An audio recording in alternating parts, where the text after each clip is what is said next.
Hello, welcome to the Late Night Lounge here on Latte Firm, Friday, the 20th of June.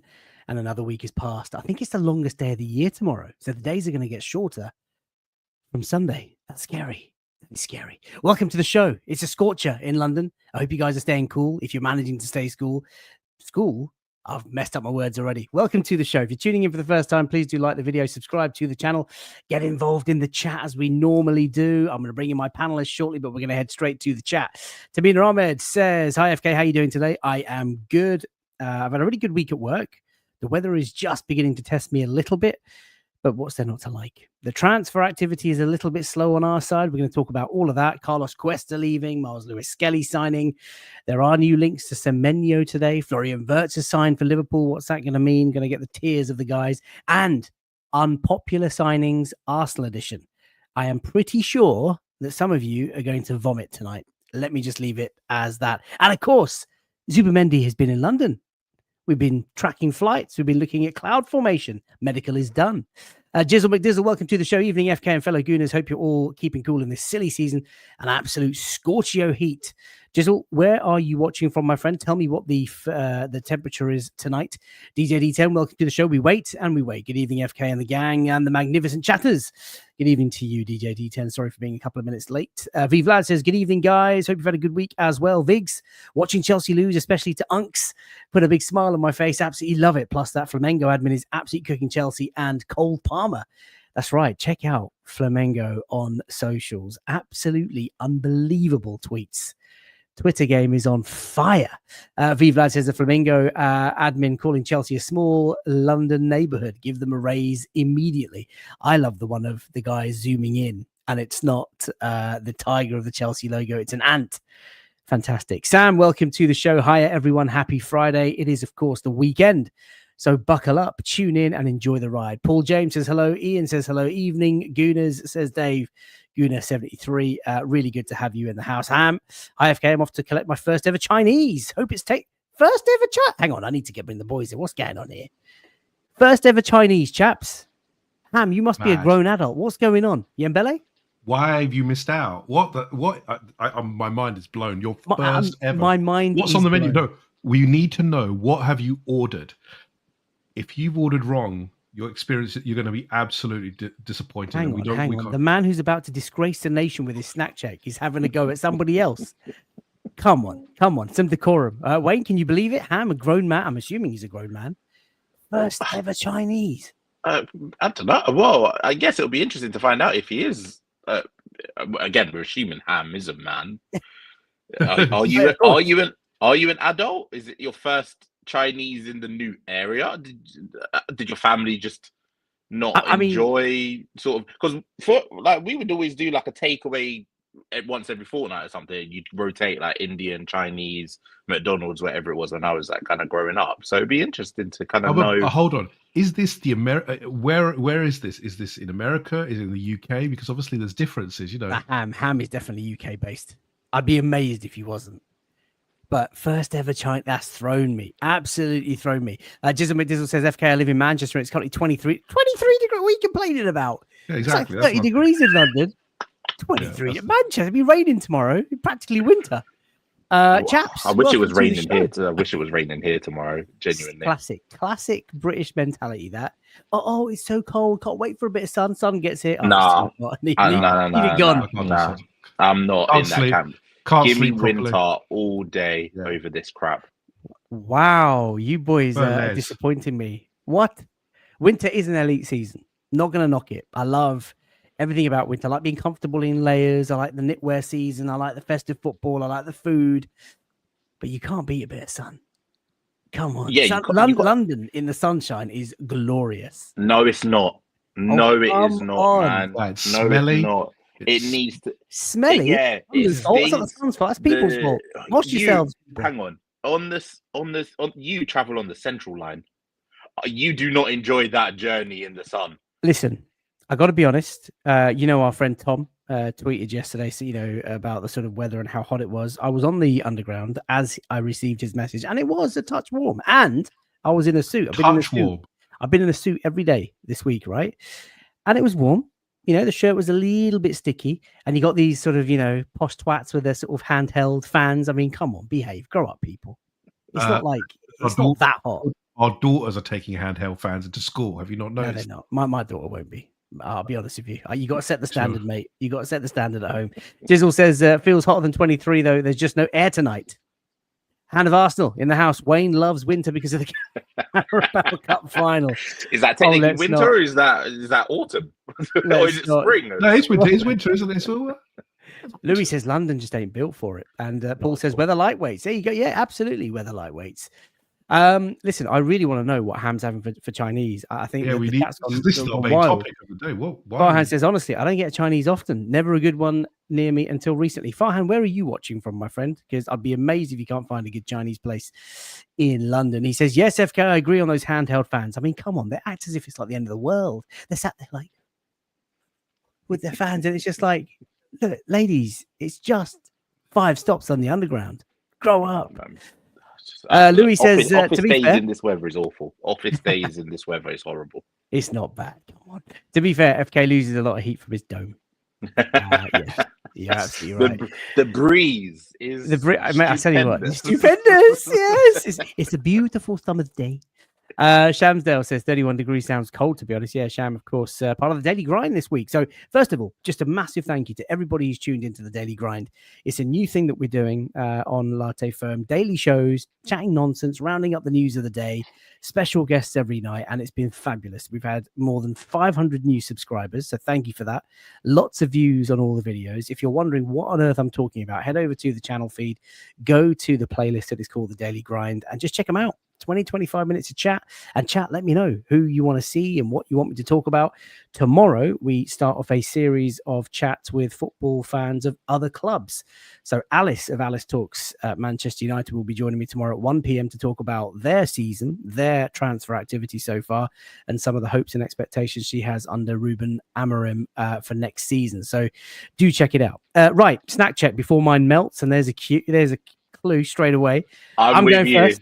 I'm going first. You. Can I go second? I saw these delights in the shop and I thought, ooh, a fruit pastel lolly.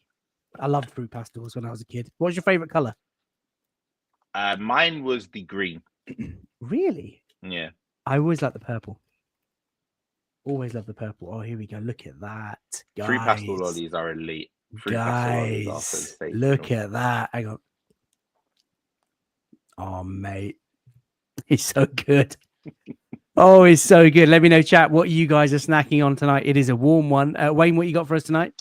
I've got the end of the Carte d'Or Madagascan vanilla ice cream. So nice. Good. And do you know what?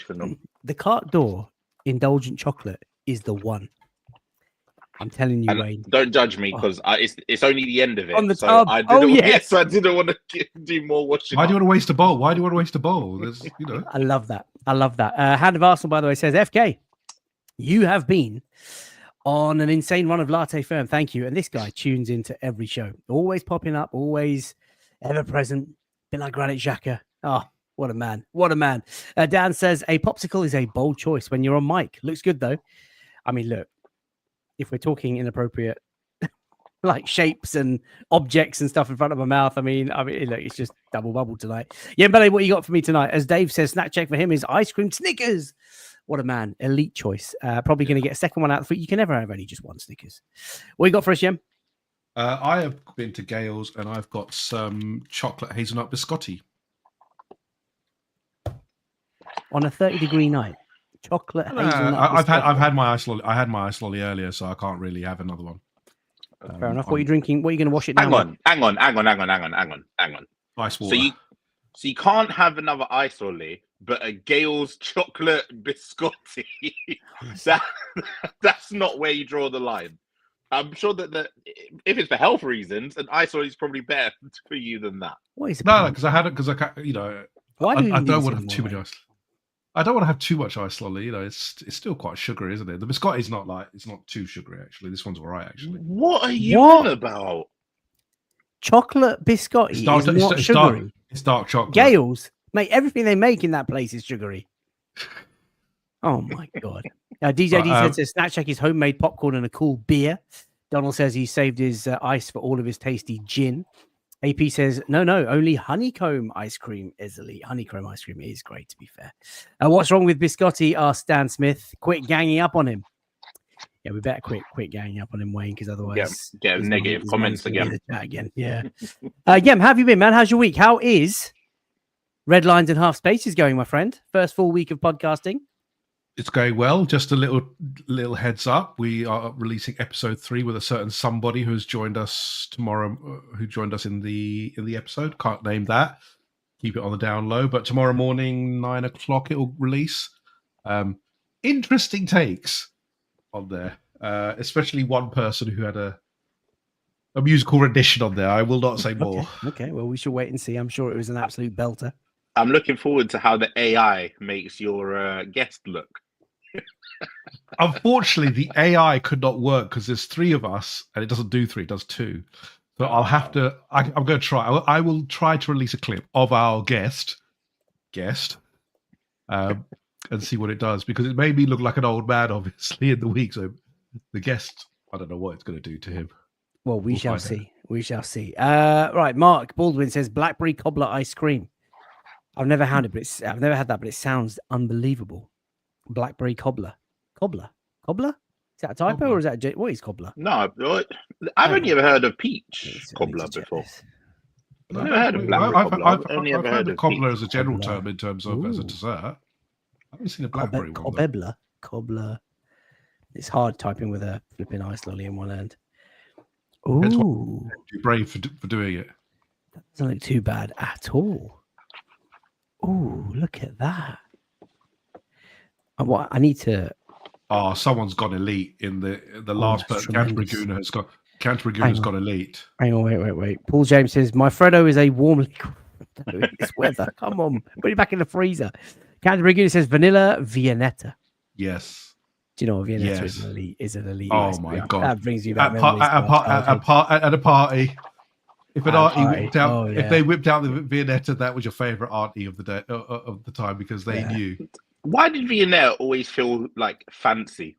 Like you felt proper, like because it was, mate. Growing up, it was fancy. It was fancy. Those waves, like it, and you get multiple layers of chocolate. You don't just get one layer. Do you know what? It was like you had the ice cream, and then you had the sort of like the hardened chocolate, the lines. Mate, crunch, I can still taste. Yeah, I can still taste the texture. And each, you know what? When you slice it, when the slice comes down, no matter what size you get, it's just beautiful all the time. It's just the layers. It is an elite dessert. Hero Down Under says, hello, guys. And he's straight into the misery tonight. I'm going to be so sad if Liverpool go for Isak and we just watch. Right. I think tonight we are going to make some people vomit with the unpopular takes, so look out for that. But there's a lot to get through tonight. Some of it obviously has been covered throughout the daily grinds, but I wanted to get these 2 guys giving their thoughts on it. Donald says, Viennettas are still reasonably cheap and are perfect. They are perfect. I might have to bust one out this weekend. I'm not going to lie. Yeah, it is warm. It is warm. Right, gents, let us start with the news that has broken recently. Florian Wirtz has signed for Liverpool, £116 million. That is the photo that Liverpool actually announced the signing with, taken straight from their website. I look at that photo and I think to myself, nah, he's not going to make it here. One bad pass, one bad shot, one bad miss. Oh, I'll be in the tweets. Yem, what are your thoughts? Florian Wirtz, Liverpool. It's definitely a statement signing. I mean, that Liverpool have, made a massive statement at the start of the window. He's no doubt a very good player. What's going to be interesting is how he translates from the Bundesliga into the Premier League, where there's less space. He works well in tight spaces, no doubt. Look, Liverpool are paying for a fabulous player. He's going to have to, as we talked about on the previous podcast, he's going to have to justify the fee. It is when you go to that £100 million mark, there is an instant pressure on you, and that's just natural because there's an expectation. I think everyone's going to keenly watch his debut, watch the first couple of games to see how he fits in, where they fit him in. Is he going to play as a 10? Is he going to play as a false 9? How will he change this Liverpool team? Because it's inevitably going to be a change. They don't play with an attacking midfielder. They play typically with 3 front players, and then into the two in the midfield. So there's not really an attacking midfielder. So I think this is for me the first true slot signing which will change how they will line up, because either they go to a false nine with Wirtz as the false nine, or they have him as an attacking midfielder. It'd be very interesting to see how the dynamic changes and where he fits in and whose place he takes over, because it's a title-winning team. But there's no denying Liverpool are moving from a position of strength. It's very impressive, but I think the panic over it in comparison is a little bit, just a little bit out of kilter. We don't need to panic on this kind of signing. It's a good signing, no doubt, but let's wait and see how he performs. But it's a large fee, very large fee. Wayne, how sure are you that Florian Wirtz hits the ground running, if not sprinting? I'm not sure he'll hit the ground running. I can't even think of very many players who have come into the Premier League for such a massive fee and have lived up to it. I think when you look at the 100+ million region, I think for us, obviously, we'll say Declan Rice has been a success for us, but from an outsider looking in, we've not won anything with him yet. So you could argue, has he been a success in the team for the amount that you spent? I think other price marks around there, obviously Pogba came in to Man United for 80+, didn't really succeed with them. Lukaku was bounced around across teams in the Premier League, sort of 70, 80 million, didn't really succeed then. The big one is Jack Grealish, who moved across in the Premier League to a team that ended up winning the treble that he contributed to, not massively, but he still contributed to a treble. And I think most people will sit there and rightly tell you that the signing was pretty much a flop, and now they're struggling to get rid of him. So if you look across, especially Premier League transfers, anyone in the region of 80, 90, especially at this point of 100+, it's not really always gone. It's not gone well. So I don't think he'll hit the ground running, but I think he's a top quality player, and I'm really interested to see how Liverpool play him.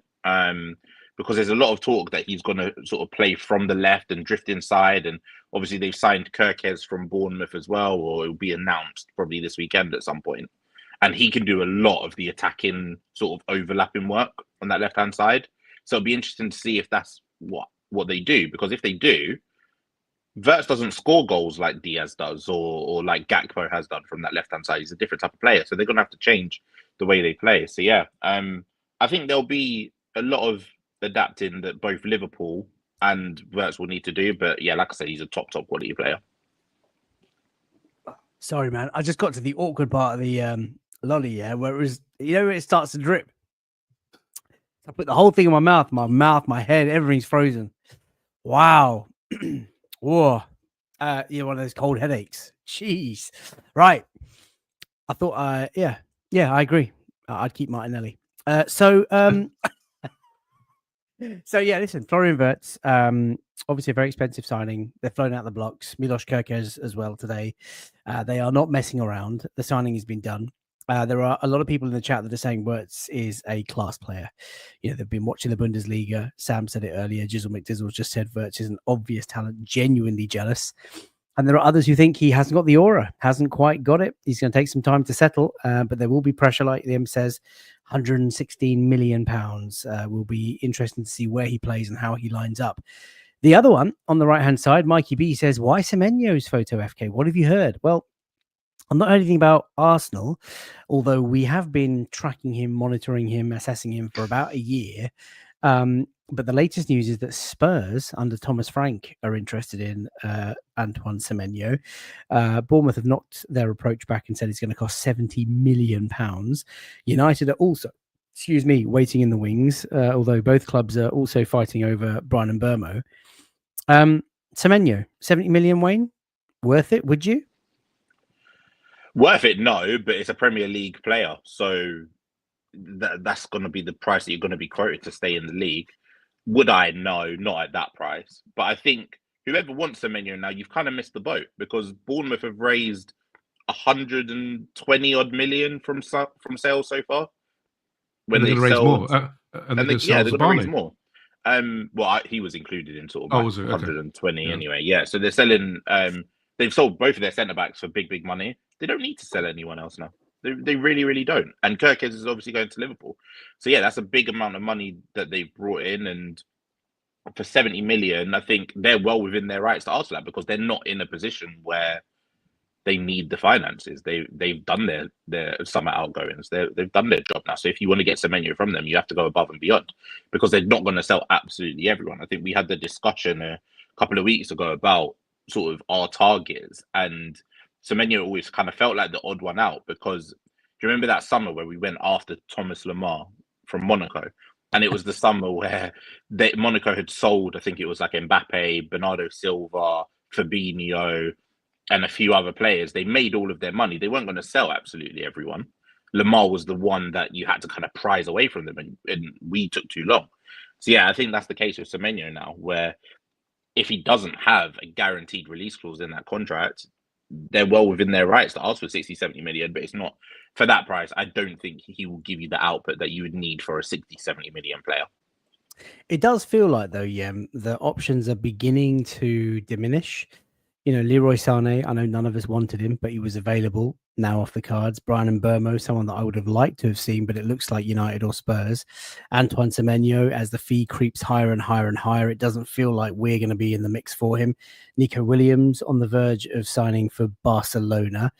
You know, Rodrigo's there, but he seems to be playing for Real Madrid, and we'll talk about the Club World Cup in just a second because obviously we had a excuse me boss moment today. Are you beginning to get a little bit nervous, Yem, about the sort of, you know, if you think about a sort of funnel, you've got all the potential candidates at the top, and as you sort of assess, the funnel gets narrower, and, you know, you don't want to be left with a deadline day plan B, plan C, plan Z.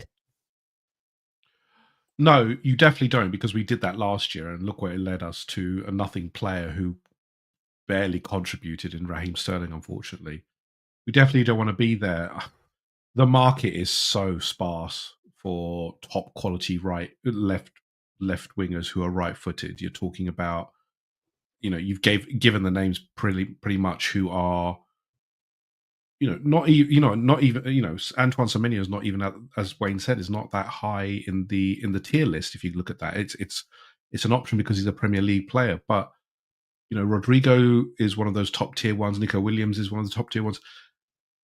There's very little else, and I think it is a struggle because Arsenal are not going to pay exorbitant fees, so we're not going to go, you know, heavy on a fee. For example, in Semenyo, and I can't see us doing it at 70 million, for example, because it just doesn't feel right.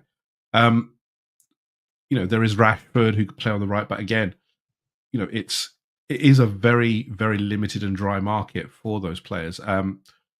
It does make you wonder, you know, if we do sell one of ours, do we get, you know, you would think we would get some money because other teams are looking at it. But yeah, I think people know that we're looking at a left, you know, right-footed left winger. The prices are going to jack up so high. We're going to have to be clever, I think, unless we push the boat out for a Rodrigo. That's just how the market is now. You know, you can't hide anything.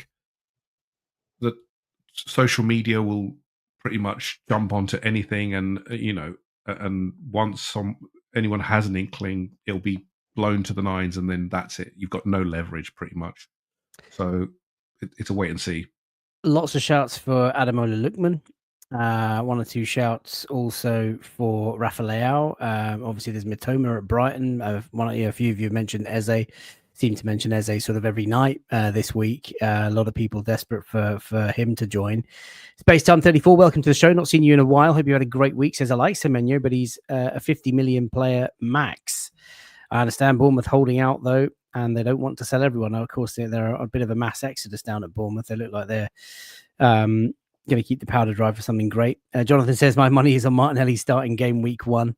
Ryan says big up everyone. Jay Dimes in the house as well. Thanks for all the chat. Really appreciate all of you guys being so active. Do get involved in the chat. Do like the video, subscribe. We're going to get hundreds of you, thousands of you watching tonight, which is amazing support for Latte Film. We're on our way to 25,000 subs. A couple of other names before we move on very quickly. Mohamed Kudus. Apparently, West Ham are pimping him out, 50 to 60 million pounds. Does he float either of your boats? He's a player I really like, and I think his versatility is something that we've missed across the squad. He could play from the left, he could play from the right, he could play as one of our attacking midfielders. And like we've said quite a few times, he's one of those players that can play instead of Ødegaard. He could play with Ødegaard. And having those options for different competitions and different opposition across the season, yeah, he's a player I absolutely like. Now, he wouldn't be my ideal candidate as a left winger, and I hope that we're prioritizing like an out and out natural left winger. But yeah, if he's available, he's somebody that I definitely hope we look at. And the other one, Yembele, not this one, but Hero down on it says we're going to end up with a name that we haven't even considered lightly from the French league. Listen, I wouldn't mind a bit of French excellence. Let me be honest with you. Work for PSG, god damn it. Louis says Wirtz is looking like Wheatus, the guy who sang Teenage Dirtbag. It was Wheatus, wasn't it, Yem? It was Wheatus, yeah. Another name is Noni Madueke of Chelsea. Oh, his face says it all. No, I mean he's a decent enough player. I don't think he's fulfilled the potential that was there, but he is again a left-footed right winger to me. Barcola would be sensational, but I don't know if PSG even. No, so many people go wild about Barcola. Like, mate, of course, yeah. He's not going to leave the European champions. Another name that was linked, and it's one that's been on the list from what I hear. Is Igor Paxiao from PSV, who is not like top tier, but he's got the potential to be. He's got the tools. But have you ever watched him play? I have seen him. So he's good dribbler. So he's not like a Rodrigo. He's a genuine touchline dribbler. But again, it's a project. And are we looking at how many project signings do you want this year? Because obviously we're talking about striker. Sesko is one project signing if that goes ahead. Another right wing. It just feels like we want something a little bit more absolute on the right on that in that left winger, because Martinelli, you want an upgrade on him effectively. I don't know Paul if James. Go on, mate. Go on. I was going to say I don't know if it's potentially on one of your slides, but there's a name that a certain King Ornstein keeps linking us with. Do you know it's not on my slides, but we may as well talk about it now. Just before we do that, Paul James says, "Noni, no." And Vivlat says Bakayoko is being linked with us, and Vig says sorry, big no to Madueke. I cannot accept another Chelsea players unless it's Andre Santos, who of course is not getting any minutes at the Club World Cup. Apparently, maybe on his way out. Madueke is not good enough, not even for a backup. Stop this obsession with Chelsea rejects, says Canterbury Gooner. Wise words, my friend. Sorry, Wayne, why don't you enlighten the world? Who is this mystery player that David Ornstein keeps going on about? Well, it's not very mystery, but it's Anthony Gordon. And every time... That is new information. Every time David Ornstein puts out like an Arsenal-related story, he's like the only one, him, Gunnerblock, The Athletic, anyone that's covering Arsenal for The Athletic, they're like the only publication that keep legitimately saying, Arsenal are tracking Anthony Gordon. Arsenal are interested in Anthony Gordon. And look, I'm not going out there and saying I think we're going to sign him tomorrow, but it's really weird to me that the pinnacle of Arsenal transfer news, like, it's not stopped. It's been at least, I know that there was concrete stories in January that we were interested. Going back to last summer, there was interest. But for the last 3 to 4 weeks, when they've done their Athletic transfer deal sheet, Ornstein and Gunnerblog have always said Anthony Gordon. And like I said, to me, it's a bit weird that they're the only ones saying it, and Ornstein is like the pinnacle for Arsenal news. He is. Do you know what I've just done? I've just loaded up the live video on YouTube, and I'm going to do a poll.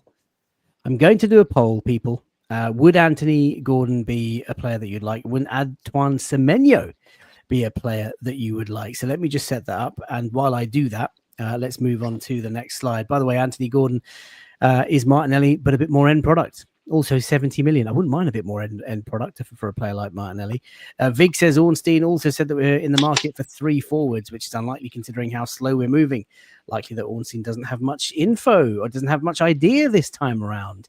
Brave to be dismissing the Ornicle. Dan Smith says Martinelli is better than Gordon. Mohamed Zakaria is not messing around tonight, boys. He's just like, no. And he's just put no Gordon. No. Right, let's move on. I'm going to get the survey up and running in just a second. Let's move on to the next slide. And that is, of course, that Martin Zubimendi Liverpool midfielder and Real Madrid midfielder, has now signed for Arsenal, apparently.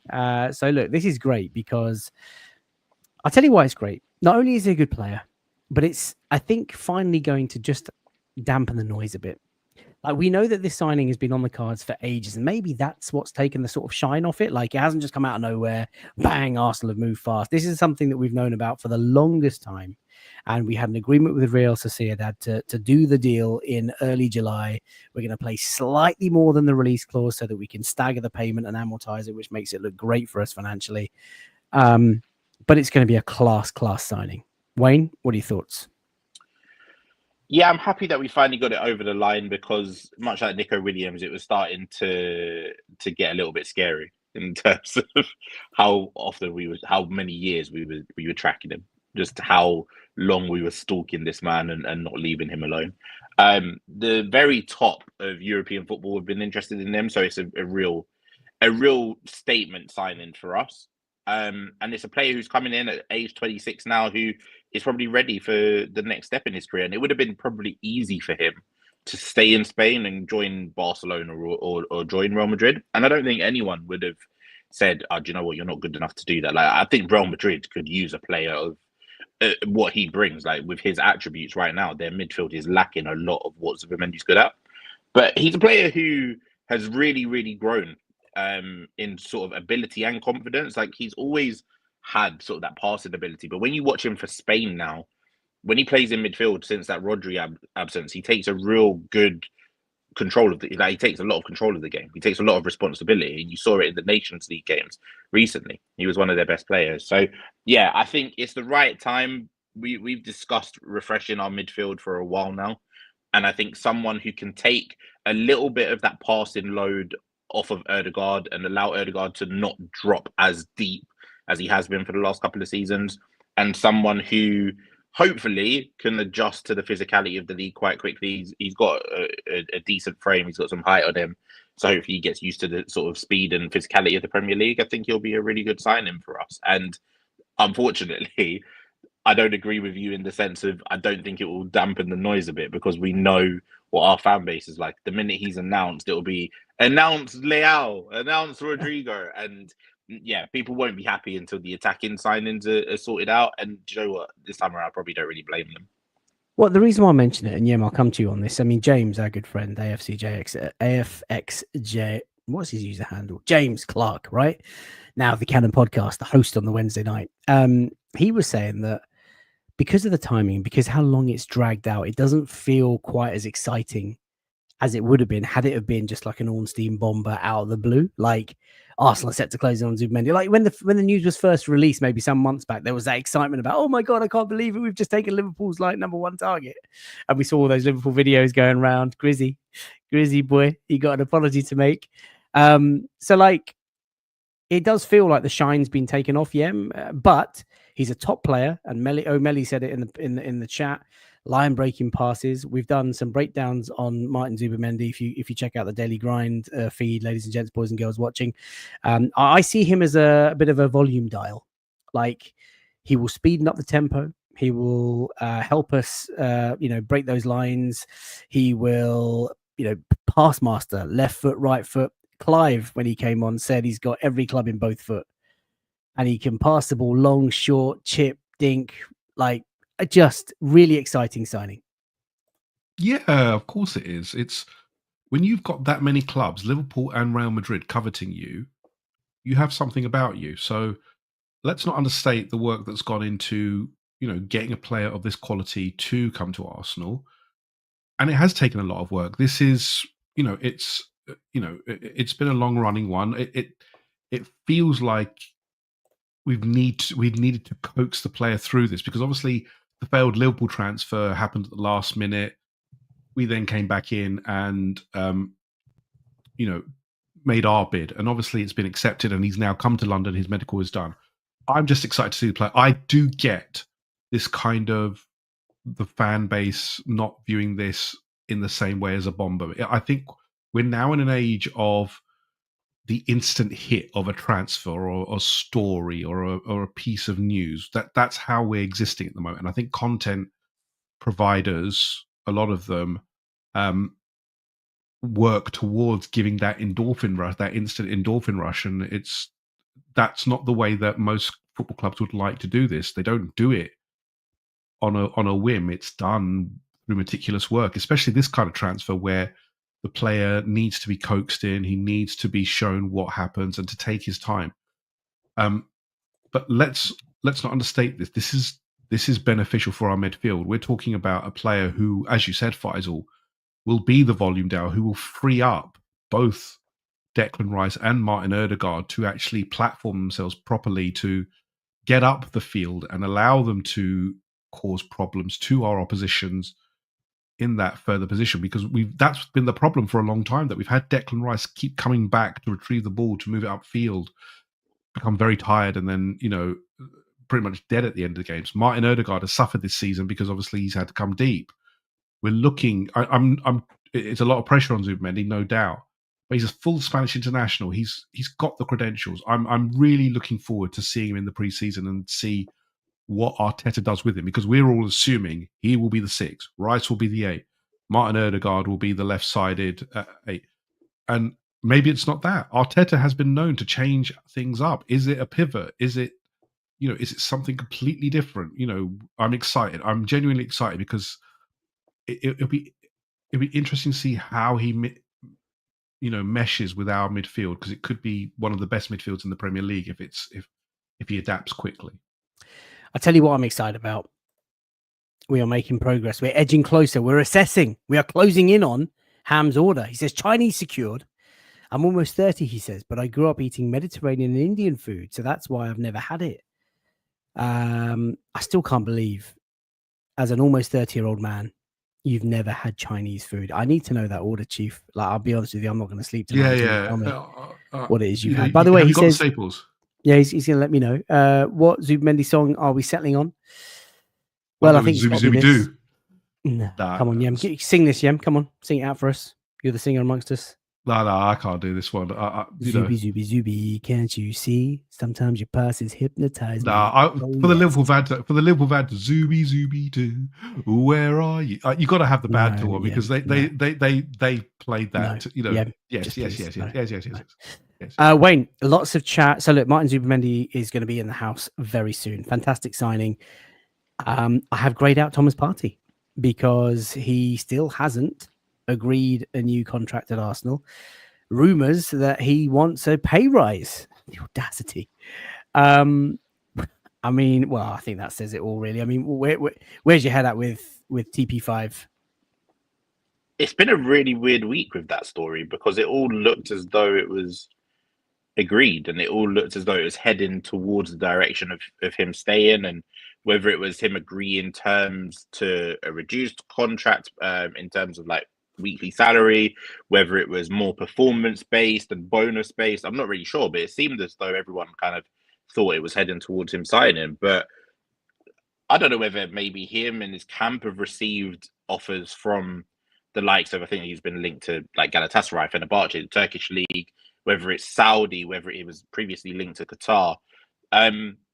It would be interesting to know what has caused this sudden change of heart, and whether it's come from our side or whether it's come from his side, in the sense of, oh, well, I'm now being offered twice as much as you're offering me. I want to stay with you, but give me a little bit more. But from our side, it doesn't make sense for us to give more to a player. I think there was an article recently that came out that basically said Thomas Partey is now going to assume that Jorginho role in the squad. Zubimendi's coming in and is going to be our main number 6. We don't have the resources to just give £200,000+ a week or whatever it might be to a backup rotation number 6. So look, I think if he thinks what's best for his career, or his team thinks what's best for his career financially is to leave Arsenal, so be it. I just hope that we're not sort of held to ransom as a club to pay him that 200+ a week. And I think, yes, he had a fantastic year last season. He only missed, I think it was one game across the majority of, like, fitness-wise anyway, through injury, through the majority of the season. But he's been with us 5 years. He's only given us 2 fully fit seasons. If even that 1.5 fully fit seasons. I'm not putting my hopes on someone who has proven to be injury prone, and more importantly, has at times let us down on the pitch. Like, you think about the Real Madrid into the PSG game.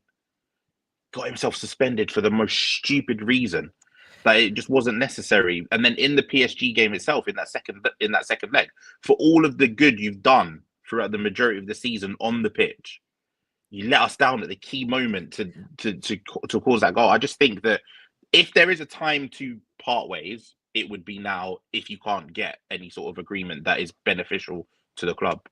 I'm glad you said for all the good that you've done, Wayne, because I think there's been a massive pile on, and I understand a lot of the reason behind a lot of the voices out there sort of wanting him to leave. From a football perspective, he has had his best season in an Arsenal shirt.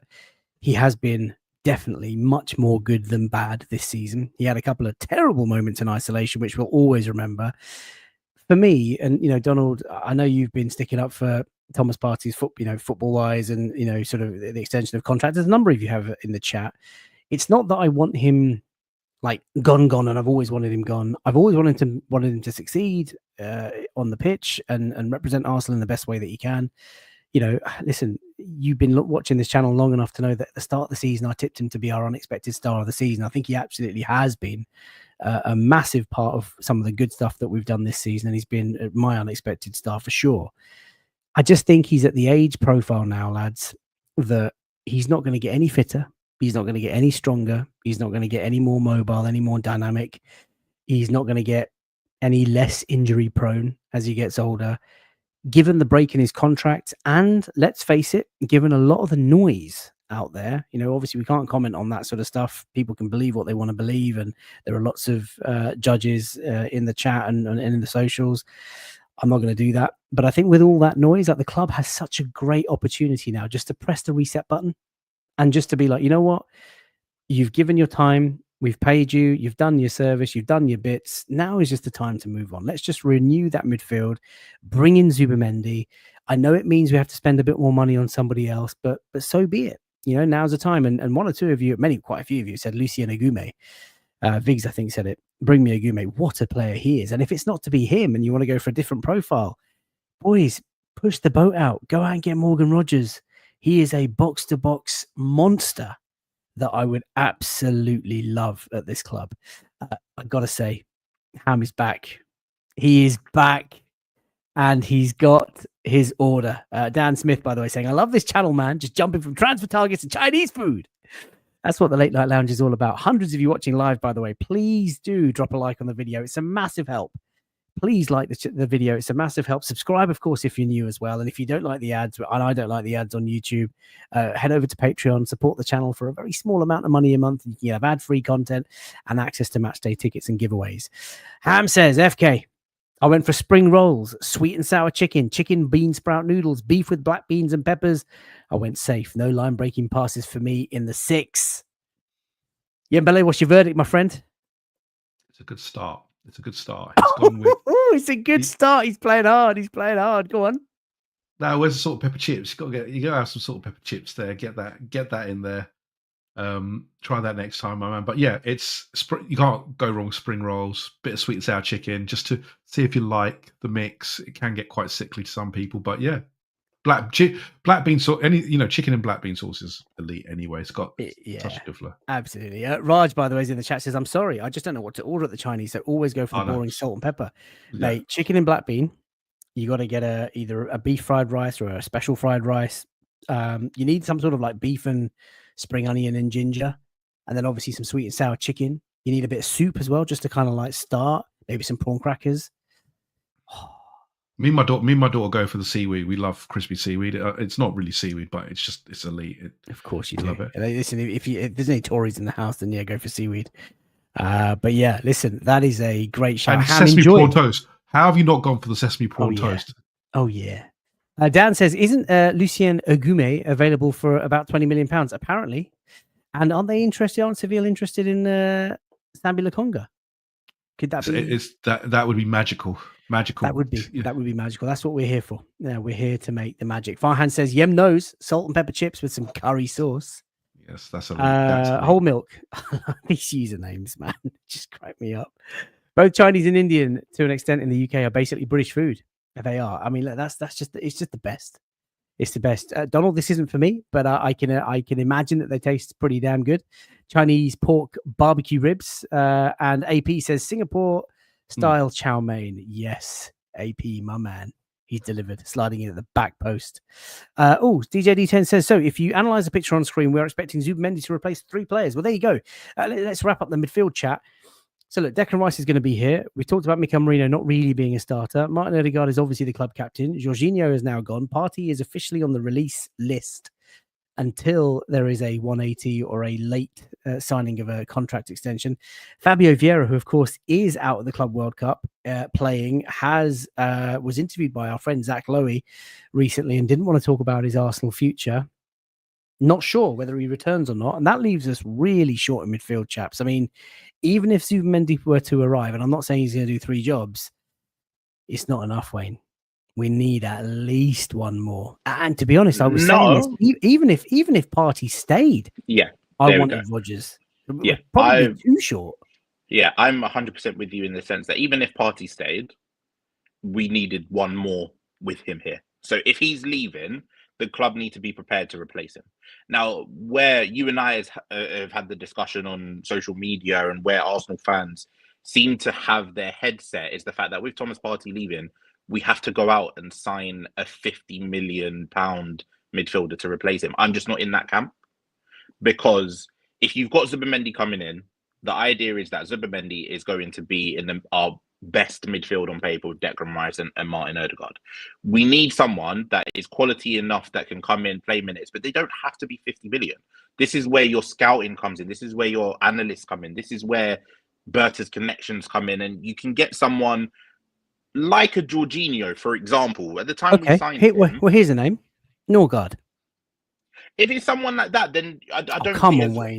If it's someone like that, I'm not saying that's who I want us to sign. That's not someone. Then get the idea of just a Jorginho type at play. Just get it out of your head. Listen, like I said, we need quality. I don't want us to, we do, but it doesn't. You can find quality for less than 50 million. Is the point that I'm making. You can go out, but then don't say if it's Norgard, if it's Jorginho, it should be a Jorginho. Absolutely not. I do not want to see another Jorginho at this club. No, but Jorginho was quality for us during the time that he was here. A lot of Arsenal fans would say he wasn't quality. He was a good player.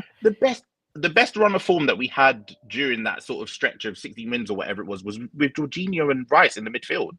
No, but he wasn't quality. Like I don't know what football some of our fans watch. He wasn't quality. He was good. He did a job, but he was nowhere near the standard that Arsenal need to even win the league. Even if it's not a Jorginho, it doesn't need to be a £50 million midfielder. Like, listen, if we want to go out and get Rodgers for 70 million, I'm not going to say no to that. I just know the club, and we're not going to spend all of our money and on a Rodgers and then be able to get a left winger and then be able to get a striker as well. But there is a middle ground between the Jorginho that you might not want, FK, and a Morgan Rodgers for 70 million. There is a middle ground there that we need to that we need to be able to find, and that's where we've not got things right in recent years. If you want to compare us to Liverpool's midfield, the majority of their midfield before Wirtz are all in that range of sort of 25 to 40 million. Like Alexis McAllister was about 30 million. Gravenberch was about 30 million. A release clause, to be fair. Why can we not find players like that? Why is it simply a case of it has to be Jorginho bargain bin that we don't want as a fan base or as a club and isn't good enough, or it has to be the next Declan, like another 60 million Declan Rice? No, you're right. It doesn't have to be a 60, 78 million player, but it 100% cannot be. Let's just whack another 10, 20 million quid on a Jorginho, on a Norgard, on it. We need people to raise that floor so desperately and to almost challenge that ceiling to get higher. I mean, Dan has just put here kindly, this is the midfield selection: Rice, Odegaard, Zubimendi, Havertz, Nwaneri, and Dauman. I mean, guys, the kid's he's a child. He's not going to play Premier League football next season on the regular. And Dan, I know you're not saying that, but and he'll be part of the squad. But does that selection of midfielders win the league for you? No, because we lack physicality. Apart from Rice, you don't have any physical. Physicality, but also quality. Like Merino is not a starting midfielder. I don't want to see Havertz drop into midfield. Nwaneri, look, glimpses of brilliance in those cameo appearances, but we don't really know what what he's sort of gone through and what he's going to offer next year. Dowman's a child. Like, you'd be doing his GCSEs next year. We'd be doing effectively what happened in the winter window, which is taking a massive risk on the fitness of Declan Rice and Zubimendi in a new season. The other one that's been touted in the chat, and it's one that I thought about as well, depending on if the Hato links are true, is obviously MLS can move into the midfield. Again, but he's untested. It could be that we see him in pre-season there, but we need more midfielders. You cannot go into a Premier League season and a Champions League season where you want to go deep with these options, because as much as we did, as much as we've said Partey, is overpaid and we don't want to pay him, he had a physical presence at least, and we need still more physicality to help in these kind of games where we're going to need it. Because Declan Rice is not going to last the full season. There's no way. He barely survived last season. Farhan says, agree with FK. Don't want short-term solutions. Wayne is right, though. Around 30 to 40 million long-term quality, but not yet world-class. Look, obviously, we're not the scouts. We don't have access to that sort of data. A club like Arsenal should be having, top 10, 20, 30 targets by position, by price, by everything. But it's just frustrating that, we're looking at either top players that we just can't quite afford and break the flipping bank for, or it's got to be like a squad player that that's the real. No, but it's just not that quality. But that's the reality of Arsenal, isn't it? We are not a Man City with unlimited funds. We have a PSR limit. It's just frustrating. It's just the reality. It's the reality we live in. Again, it doesn't need to be unlimited funds. Just works. We haven't worked smart in our signings for many years. The one thing that we simply cannot do as a club, the one thing we simply cannot do is expect Miles Lewis-Skelly to do double or triple duty at this case. We can't expect him to be that midfield extra number while also being a left back. Now, if the idea is for Miles Lewis-Skelly to play in midfield, I'm all right with that. I don't think he's best as a 6. I think he would be better as that sort of left 8. But if the idea is for Miles Lewis-Skelly to be one of the 6 that we're looking at on midfield there, I'm okay with that. What that then means is you have to buy a left back. You can't ask Miles Lewis-Skelly to be your first choice or first backup to Calafiori at left back. Then when Calafiori gets injured for 2 to 3 months, Miles Lewis-Skelly is playing either every game at left back or in midfield. We done that last season. We can't do that again. So if you're willing to let Partey leave, which whether you agree with it or don't, if the club make that decision, they have to replace him. If that replacement is Miles Lewis-Skelly, you then have to replace Miles Lewis-Skelly at left back. You can't ask him to do both. I'm not sure I want to see Miles Lewis-Skelly in midfield just yet. Like, he might end up there, but I think he's had such an amazing 6 months where he's established himself as not only our first choice left back, but also England's first choice left back. And it feels like, why would we do that just 6 months into his development? Like, just let him have another full season at left back position. In fact, let's talk about him. He signed a new contract, and absolutely fantastic news. I've seen a lot of talk, chaps, about the wages that he's getting, because he's still a young boy, and apparently he's going to be at $100,000 a week. And is that a lot of money for a kid? I mean, listen, when you're arguably top 3 left backs in the Premier League, doesn't really matter how old you are, you probably deserve that money. I'd like to see him play at left back again this season, because I don't think Ricardo Calafiori is reliable fitness wise. Tierney obviously is out. Zinchenko will be out. Tomiyasu can't walk. Jarell Hato, as a few people talked about earlier, we did a little feature on him on last week's Late Night Lounge. Top player, top prospect.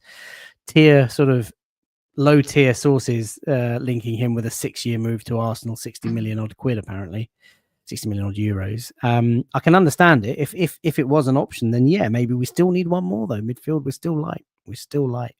By the way, I did ask a few people in the chat, or everyone in the chat, for their thoughts on Anthony Gordon and Antoine Semenyo. So would you sign Semenyo if he cost us more, if he cost us £60 million or more? 72% said no. 1 in 4 people saying yes. And the poll has now closed on Anthony Gordon. Would you sign Anthony Gordon for £60 million or more? 56% of you saying no.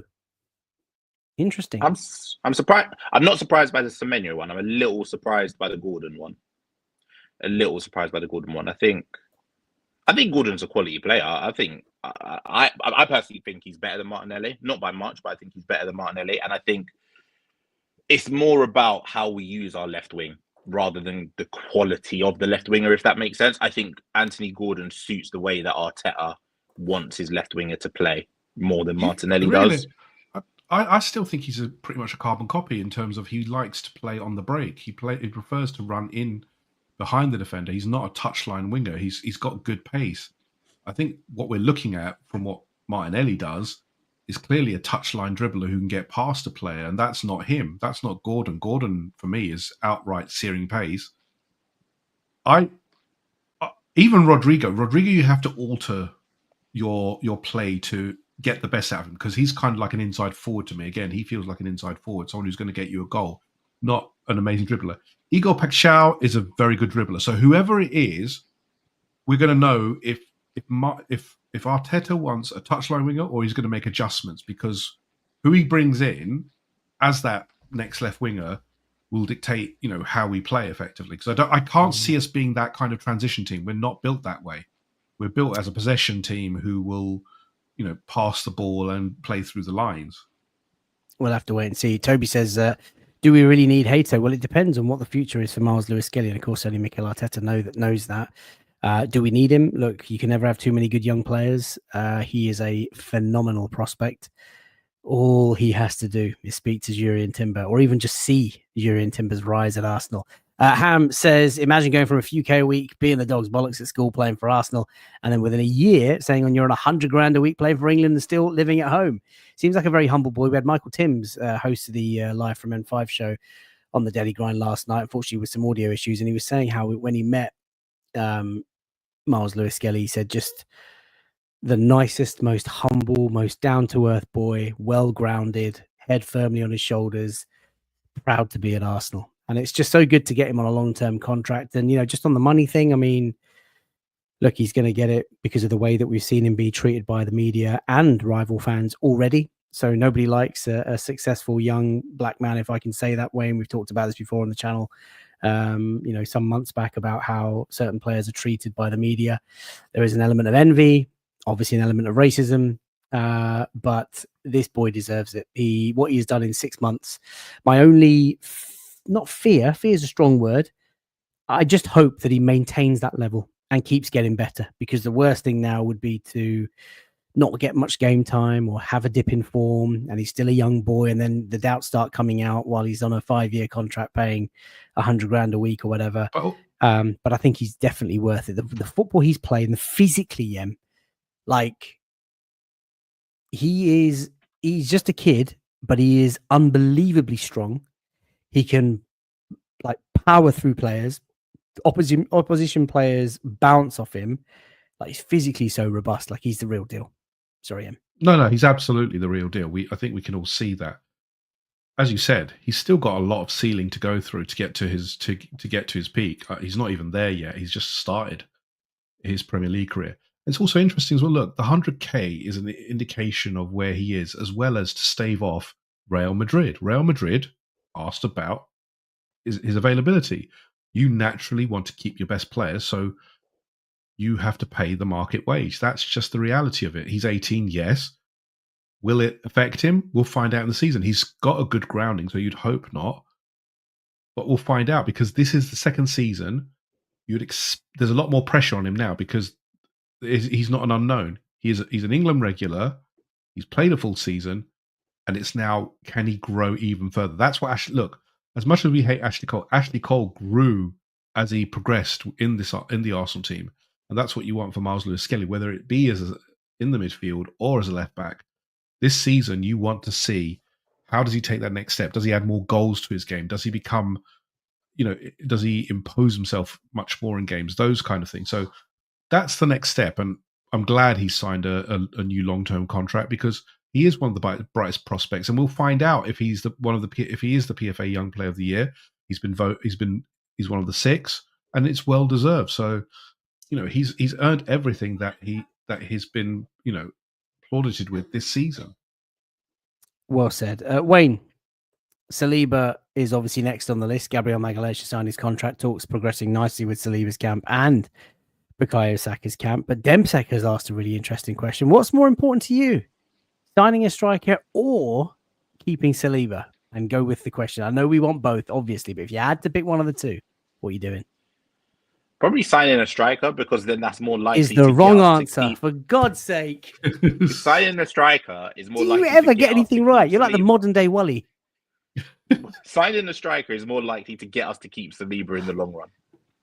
Yeah, but Because we sign a striker. The question is, sign a striker or keep Saliba. You sign a striker, you win trophies, you keep Saliba. There you go. It's quite simple. It's a simple equation. You sign a striker now, he sees your ambition, you then keep Saliba, and you get both done. Viggs has had a mid-show change of profile photo. Big fan of it, Viggs. Donald says, of course, why should it be a pick, Donald? But come on, man. Let's just play mind games for a second. Demsek, that was a great question. And Ian says, yep, Miles's mum is top. Marcia seems, Mrs. Lewis-Skelly seems a very, very lovely lady. Very switched on. She's doing some really good things as well for the parents of academy players. So look, those are the contract talks. Let's hope that Miles Lewis-Skelly gets that over the line. I think he's agreed it. We'll wait for a formal announcement from the club. Carlos Cuesta, Yembele, left the club earlier in the week. It was a surprise. You know, we're all in the sort of group chats together. This news just came out of nowhere, genuinely. He's now, at 29 years of age, the manager of Parma, who now have a new fan in me and all of us, I would imagine. First of all, Yem, did that news surprise you? And then lead us into the conversation as to whether you've had any thoughts as to who might be able to replace the young Spaniard. It was a surprise when it was announced, but I don't think we should be surprised that he was going to take a step into management quickly. He's been touted as the next big thing, you know, in terms of coaching for a long time now, and I think it was just probably the right opportunity when the right opportunity came along, and this seems to be it. It is a bit of a shame because you don't want to lose good staff, but I always come back to this thing that the best managers and coaching staff always refresh, and you do need new ideas. And so I look at it as a positive to see if we can change and bring new ideas. In terms of who we're bringing in, I know that people are very, you know, you've put some of our, you know, previous players like Santi Cazorla, who we all, you know, we love and would wish to be at the club, Freddie Ljungberg, Jack Wilshere, etc. I get the feeling it won't be any of those. I think it will be someone else that Mikel has had his eye on probably for a while. One of the Man City lot, probably because he's quite close to them. Reason being is, again, I think he knows that the coaching staff have to gel properly. It's a very tight unit. You're asking a lot of this coaching staff. It's intense with Mikel. That, you know, it's always on. There's a lot of pressure as well. So I would assume it will probably be someone reasonably experienced who can do similar to Carlos Cuesta in terms of working with the players, working on areas for improvement. I don't know who it is, but I out of all the names, if it was to be an Arsenal player of the past, Santi Cazorla obviously is the obvious one because he's such a good player. You just feel that he would be a very good coach with just his knowledge and his, you know, the way he conducts himself. Well, there's no guarantee, obviously, that Santi Cazorla would come in and be a good coach. Obviously, very, very highly thought of at Arsenal. So respected by the fans, loved by the fans, as you can see in the chat. May not have finished playing football, actually, to be fair. DJ D10 says none of these are going to replace him, I believe. I think it'll be someone a little bit older. Just call me Nostradamus. I mean, look, the other two players that we've not mentioned, Dembele, that I've put in deliberately. I mean, Aaron Ramsey was coaching towards the back end of the season. He and Arteta are obviously really, really close friends. Thierry Henry's had a lot to say about this tall building that Arsenal keen to just keep building. And, you know, he's had his hands burnt in the fire once or twice trying to get into the coaching setup at Arsenal. Was number 2 under Roberto Martinez for Belgium. Wayne is the big man, someone that you might see on the touchline. If there was a way to get them, I don't think they dislike each other, Arteta and Henry. Obviously, I think that's been overplayed by like the Arsenal online fan base. But if there was someone like him who had been a manager across different, whether it's Monaco, whether it's the France under-21s, and like you said, there's been a number 2, I would like someone like that. I think, depending on the personal situation and the travel situation, I would love someone like Dennis Bergkamp to come and be one of the coaches in that sort of group, if it was possible to make it happen. Because Dennis Bergkamp has done it before. He worked at Ajax. I think it was. He's been out of the game for a little while, but I don't want Santi Cazorla or Aaron Ramsey or Jack Wilshere to come in and be part of the group with Arteta. I think when you look at what Man City have just done to their coaching staff this summer, they've gone for Kolo Touré, who has worked, I think, with Brendan Rodgers for a number of years. He's been coaching now since he retired, sort of 7-10 years ago, whatever it was. He's been coaching for a long, long time. And then Pep, somebody who has been at the very, very top of the game with Jurgen Klopp, has seen everything, has been highly regarded for a number of years, and has now gone to work alongside Guardiola, who is one of the best, if not the best in the world right now. And I think that we need a level of experience and a level of know-how that maybe Arteta doesn't have on some ideas or some things, and is willing to go back and forth with Arteta on ideas, rather than, I think, if a Santi Cazorla comes in and doesn't have that experience because he's never coached before, he's more likely to sort of fall in line, and it's not going to be as easy to either challenge or disagree potentially, or put forward your own suggestions. So yeah, I think if Dennis Bergkamp was up for it, someone like that who has that experience, has been at the game, I think would be amazing. But I hope we go experienced regardless of who it is. Indeed, V Vlad's just pulling on the heartstrings here. Just get Papa Veins in. Just one last hurrah. Premier League UCL double next season. And Jizzle McDizzle, 'cause all of me loves all of you. Oh, what a song. It would be great. Ham, I think the Chinese is giving him some audacity, isn't it? Is this Football Manager? Are we just appointing club legends into coaching roles? What's next? Ali Adier for the under-21s manager? Just keep eating that Chinese sunshine. Don't talk too much. Hey, how's he finding China? How's he finding his first Chinese? Oh, how are you finding it? How are you finding it? And listen, I think there is a lot of talk about it being Gabriel Heinze. Obviously, former teammates with Mikel Arteta from PSG, used to play for Manchester United, is a fiery Argentinian. I wonder if that's someone who's a little bit older. And Jonathan Kay, I mean, we gloss over the Pep Lijnders move. This is a really interesting move for me, for Pep, who, as in for Lijnders. He always said that he was so besotted with Klopp. He wanted to go and try his own coaching. He did it. But to come back and now go and join City, it feels Liverpool fans deep down will be crying about this. Like, he is a coaching legend of the Liverpool Football Club. Like, imagine a coaching legend of ours went to a different club to work under a manager that we were competing against. This is a really interesting move. I think we're going to be very surprised. And, he's going to take everything, that heavy metal stuff that they used to play under Klopp, mixed with Pep's tiki-taka. Maybe that's the sort of angle he's going for. I don't know. But it's going to be very interesting. Ham says, I'm very full, guys. I'm taking the shape of a dumpling. Louis, I remember my first Chinese. I hope we're talking about food, Louis. And Farhan says, Lijnders may be the best assistant coach around. Big reason why I think City will be back and evolve. Let us wait and see. Something else that was announced this week, chaps, the Premier League fixtures. We talked about this again last night with Michael Timms on the Daily Grind, but I wanted to get your thoughts on the opening six. I mean, Yembele, you are the most negative, pessimistic at the best of times. When these six were announced, I can just imagine your little face bursting into tears, seeing it all unfold. Not bursting in tears, but I was pretty angry at the scheduling as usual. Scheduling. Schedule. No, Are you American? Calm down. Come on. Schedule. Yeah, it's look again. It's. Am I bothered by it? Not overtly, but it's just obviously we're starting tough. I mean, Man United were pretty poor last season, but you'd think they would improve. Leeds at home should be okay. Liverpool away, yeah, already. Guys, United should. We are going to Old Trafford. We are slapping. We are smashing Leeds at home. We go to Anfield. We might win by 1. Forest, we bash. City at home, 3-point formality. Mate, I think you've had some MSG. Newcastle as well. Away. That's the tricky one. But with Isak starting for us up front, we should win there comfortably. There you go. 18 out of 18. What's all the fuss about? Depends on who we get. If we're at the start of the season with just what we had and Zubimendi and Kepa, then you'd probably be going, may not be as good. You guys got to make up your mind. Either you rate Arteta or you don't.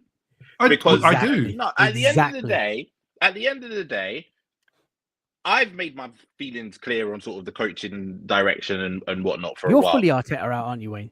I'm not fully Arteta out yet. he has this 6-game stretch to keep me. Oh my! Oh wow! Oh wow! No, when it comes to Arteta, he is best. We have the best record since he came in the big games. Why would you not want them first? Of course, we haven't lost a top 6 game or a big 6 game in I don't even know how many days, months, years, matches, whatever it is. Look, either you rate Arteta or you don't. You can't just keep. If he is as good as you think he is, this won't matter. Yeah, but it's continued. No, but the thing is that you've got a clump of these games. You've got a Liverpool away, City at home. There's a breaking thing here. We play every team twice. Yeah, but would you rather have it? It's been like that for 20 plus years. Yeah. Yeah, but again, when you're playing, you're playing your rivals continuous, as in week after week, as in these games here. It's an intense schedule for the first 6, isn't it? You've got, forget Man United, but Liverpool, City, and Newcastle undoubtedly in the top 6. Though, and Liverpool and Newcastle away are tough games. There's no doubt of that. It's again, it's the Premier League. Outside of the promoted side, every game is a tough game. Realistically, what games have troubled us more in recent history? I'm not saying it's not tough. Villa, Fulham, bloody Wolves or whatever. Stop it, man. No, but I'm not saying that it's an issue. What I'm saying is that again, in terms of scheduling, we've got a tough run. There's no doubt of it, is it? You can't not say it's not a tough run. Do you know what's a more tough run, Yem? Look at those December fixtures. We've got Brentford, Villa, Wolves, Everton, Brighton, and Villa. We ain't winning a game. Yeah, winning a game because you're scared of that first. Tougher could be Chelsea away, Villa away, like chucking an Everton as well because they're flipping new ground and all that jazz. If I look at these 6 fixtures, genuinely, honestly, we should be picking up at least 4 wins. We should be beating United. We should be beating Leeds. We should be beating Forest. And we should be beating City because they're at home. If we got a draw at St. James's, and let's just say for argument's sake, we get turned over at Liverpool. But that's not bad at all. That's actually pretty damn good. You're assuming, so there's a couple of caveats on this one. We beat, City degraded last season and we obviously beat them 5-1. But they will be back, and it's not, we don't know how City are going to form up in this new season, and they also will be more match fit because they've had the Club World Cup. So, as I said in the last show, I assume the teams who will play at the Club World Cup will be better at the start of the season, but will drop off towards the end because of tiredness. So you would assume that City will be more on it. So it's not an easy game. Newcastle away is a god awful game. I hate every time we go to St. James' Park. It will all depend, as I said, on who we get in and how we start gelling in the pre-season, because we could be stuttering as we did last season. We tend to stutter in the first couple of games in terms of finding rhythm, etc. Yes, we've got chances in all these games because, we are a good team, but, we can't deny it's not a tough run. I've just put in the chat, how many points are we going to get out of these first 18? But before we go to that, let's just shout out a super chat. Call out boy, thank you so much for your generosity. It really is appreciated. It goes towards the running cost of the channel, and I'm very grateful for that. It says, I'm more worried about getting signings in to acclimatise in time for this hard on paper first 6. We can't be waiting till mid-August. I mean, that is an excellent point, really. The one thing that goes through my mind is that we have to be ready to go to Old Trafford. Wayne, 17th of August. We're now less than 2 months away to the start of the league. The window obviously is open. Zubimendi looks like it's done. Kepa will be in. The noise is still there about Šeško and Gyökeres. Wide man options seem to be diminishing, as we touched upon at the start of the show. It's so important, Wayne, that Mikel Arteta, Andrea Berta not only get their business done, but have these new additions embedded into the squad and they hit the ground running at Old Trafford. Because I'll tell you something else, for all the optimism and all the banter that I've just had in terms of my positivity, if we, let's say, sail through the windows like Arsenal normally do, let's just go by our normal behaviours, right until the flipping last week and deadline day and all that sort of madness. But if we go to Old Trafford and we get turned over, if for any reason we drop points at home to Leeds and then we get thumped away at Liverpool, it is looking like a very, very long season after just game week 3. Yeah, and that's where you get into that conversation of I don't know if deadline day is after or on the day of that Liverpool game this year. I'm not sure when deadline day is, but normally when we tend to do that, we tend to scramble around on deadline day for an extra signing or two. The key thing for me, and first of all, I'm gonna call out Boy's photo there. That's a brilliant elite Pokemon picture. I love that. One of my favorite video games of all time. I think the key thing for me is, do you remember the summer that we brought in Gabriel Jesus and Zinchenko? Mm-hmm. They were both on the preseason tour. Jesus went with us, and Zinchenko was in America with Man City, and he just flew over cities or whatever it was and joined us while in America. We started that season with 15 wins out of 17 or whatever it was. We had the majority of our transfer window done before we left America. And I think that we need to have we need to start the season this year, we need to have that similar sort of transfer window. Now, I'm not as angry or as agitated or as annoyed as some Arsenal fans are, but I think the way that the club have behaved in the sort of past 3 transfer windows, at least, if not a couple more, it's not a surprise that Arsenal fans are a bit twitchy, because I don't think anyone truly believes that we're going to have the striker in before the start of the pre-season camp. There's no trust in the transfer activity, because the past few windows have shown how poor they are. Yeah, and I think the big thing for us is, well, I've told myself anyway, the left winger I don't think will be with us for the pre-season tour, especially if we're going for Rodrigo, because he's at the Club World Cup and we're waiting to see what ducks are lying before we can make our move. Get the striker, get Zubimendi, get Kepa, and if you're targeting another defender, try and get those in for pre-season and go on. They need to be on the tour. They can't be coming, joining us and playing the one Emirates Cup game that we've got scheduled. They need to be with us on the tour. And I think people will accept the left winger coming in a little bit later, because I don't mind starting the season with Martinelli starting. I have no problem with that, but I am very aware that we need to get better in that area long term. The thing is that the critical signing obviously was also Zubimendi. Zubimendi is one of the critical ones because he has to bed into that midfield, given what we've now talked about, which is the midfield issues.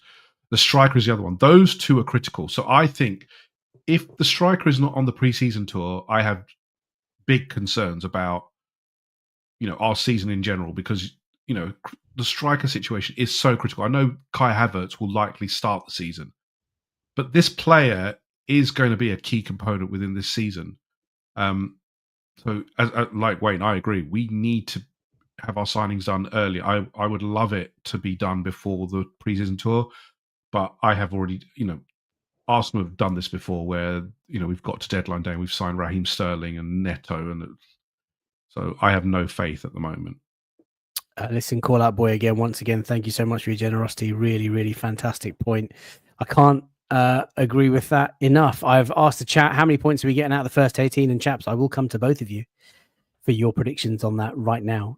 Connor says 13. V Vlad says 12. Donald says 9 to 12. DJ D10 says 12. Jonathan K says 12.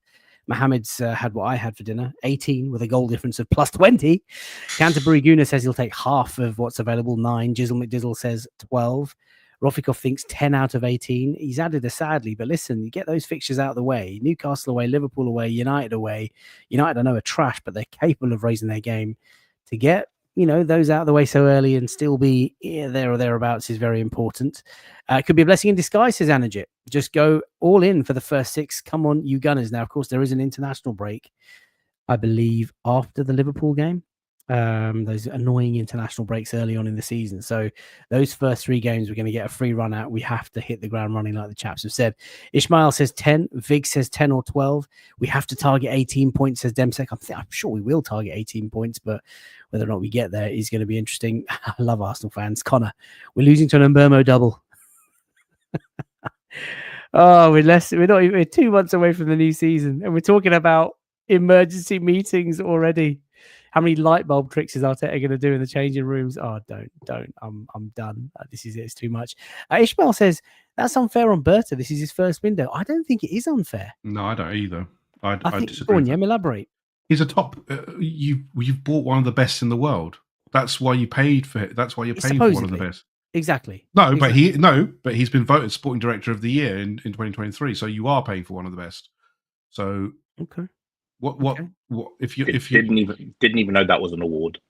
No, but again, that's the thing that you're paying for. You've paid for one of and brought in one of the the top tier sporting directors. So there is pressure on him, and rightly so. He's supposed to deliver. If he can't deliver in this window, then you already asked the question: what are you here for? What are you bringing to the table? Because supposedly he is a master, at negotiation. He's doing this approach. We already see it where he's going for 2, dealing with 2, and they will execute on one which he feels is right. We're going to find out because Edu, unfortunately, we're finding more and more had flaws. We already knew he had a certain amount of flaws, but this guy has certainly got flaws, and we'll see. I wouldn't necessarily say I'm going to call for his head at the end of the window, but I will certainly start questioning if we don't get a reasonable amount of the targets in. Well, let's wait and see. KSSNYW says 2 all or nothing. FK, tranquilo. We need to relax as a fan base as well as a team if we're going to rinse those first few games. Even if it doesn't go well, there's 29 games to make it up. The problem that I've got with that, and you're absolutely right. Look, it is 2 all or nothing. We're being very sensational, and it's something that we don't often do on the channel. But the problem that I've got with the whole, there's still 29 games to go. How often do Arsenal Football Club get to sort of March, May, where we've thought to ourselves, we've navigated all the tough fixtures and this is it. The next 10, we've all done it. We've done it on this show, on this channel where we've had 10 fixtures and we sort of go through and go like win, draw, win. And we just predict the most ridiculous finishes. And then the weekend comes, we go away and lose to Fulham. And then the back-to-back game, West Ham at home get beaten that as well. The one that makes me feel really uneasy. Man United is always an annoying one because you remember last year we went and we thought we were going to batter them. And then we end up with the worst 1-1 draw because we actually didn't play that well. This is the problem that was that last season? Yeah. Do you remember we were there? Me, you, and Walid. Yeah, I remember that. I go every year. I just can't remember. I thought we beat them last year. Was it the year before we beat them? 1-1, and we didn't play well either. Yes, standard. No, this year you went. This year we have to start strong because last season we told ourselves, there's 29 games left. And look what happened. We can't just leave it up to fate. We can't talk about peaking later on in the season. We can't talk about slow starts this year. We've had those seasons. So, yeah. We have no excuses. There are no players on international duty now. They've got probably the most rest outside of Liverpool in terms of top teams. So we have no excuses anymore for, not starting well. We should be fresh and being able to, navigate these games, because in the last season you could have said, we had the world, the Euros, etc. There's no excuses this year.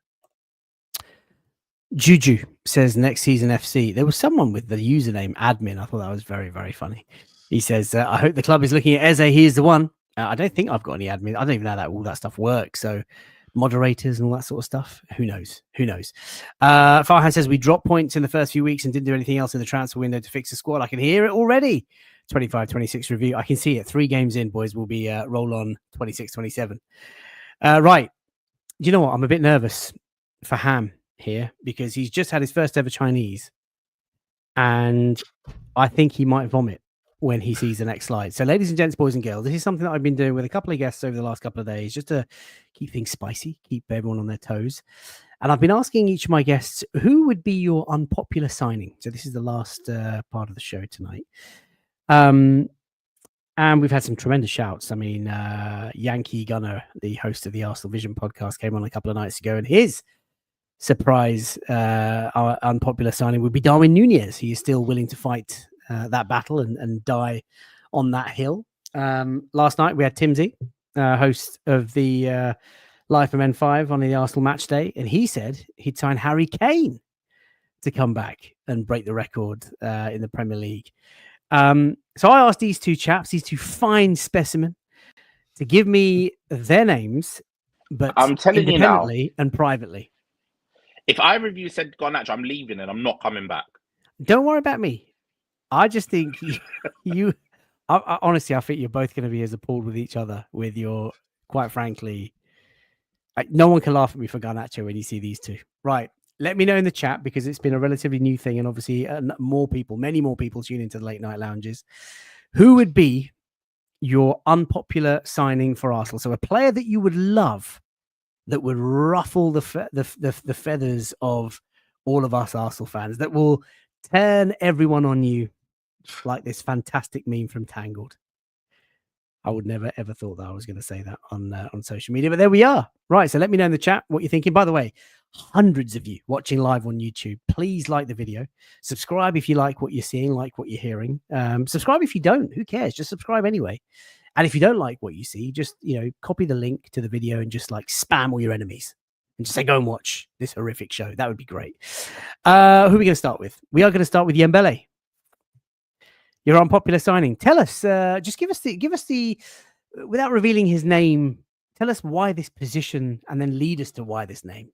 I think he's a versatile signing. He can play two positions that we're looking at. He's proven it in the past. Not quite where he was, but I think Arteta could get in there. Okay, and he goes by the name of Marcus Rashford. How many times have we been through this conversation? Look at Wayne. He's ready to vomit out his vanilla ice cream.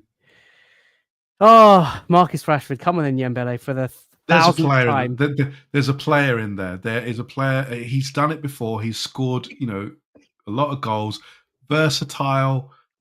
Wages would need to drop and the attitude needs to change. But Arteta's the man to do that. I just think it would be a signing that could...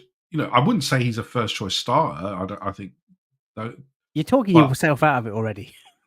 Look, but I think that Wayne's so disgusted. Look at the look of disdain on his face. He's versatile enough. That's all you're gonna say. He's versatile. Okay, Wayne, ratings out of 10 for Dembele's unpopular signing.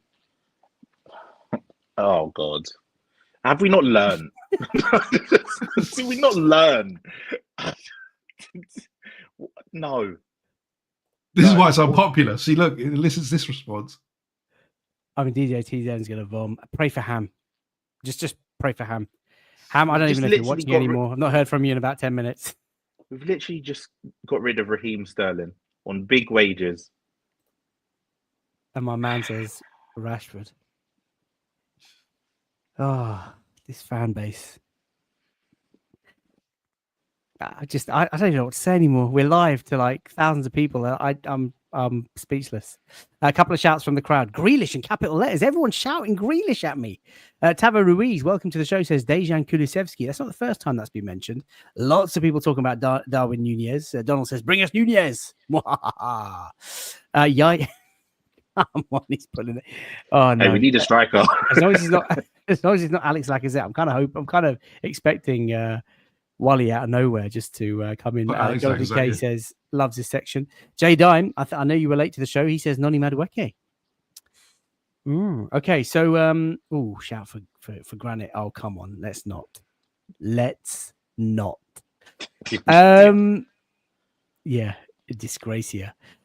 So Wayne, Yem, who didn't know that you were going to say Rashford. Oh, Wayne, who have you gone for?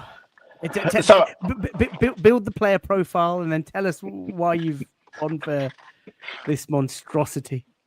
So initially I went for Cesc Fabregas, but I wasn't allowed because it was unpopular because he'd be replacing Arteta and no one would be happy with that. But I wasn't allowed to say that. I could get away with it. But I have gone for this player because I think it's a player who's got a big point to prove. You could say that. I think there's a lot of hunger to maybe change opinions on this player. I think there's a desire there to get back to the very top of football, which when you look at some of the accolades and some of the involvement that this player has been in, he's reached the very pinnacle of the game. And more importantly, it is in the one area of the pitch that we discussed a little earlier, that we're light on numbers, and more importantly, we are light on quality. And this player has magic.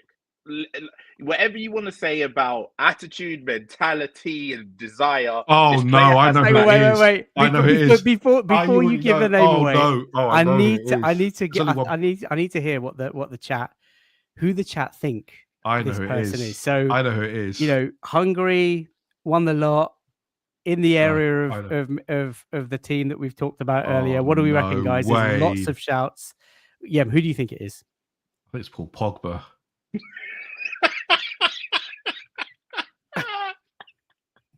Oh my god! Oh my god! No! I'm very much on board the make Arsenal French train again. Make Arsenal stupid again. I think that Paul Pogba would be an inspired signing in midfield. He is a quality player on his day. On his day, that doesn't happen anymore. How do you know? He's been out of football for 2 years. We don't know. Exactly. We don't know. No, I don't think I've moved in about three minutes. Right. Look, take the inspired and take the R in insipid. He has quality in midfield that I don't think a lot of our players possess. That's because they're good midfielders. They're not like him. What the heck is this? I can run you back the tapes from the World Cup. Wayne, how old is Paul Pogba? He can't be in his 20s. He must 30, be. He's 31. 31, 32, I think. And he's been in Italy for a couple of years, right? How many times he played? And he's been out. No, he's been banned for drugs, mate. Exactly. So we've gone from Thomas Partey to Paul Pogba.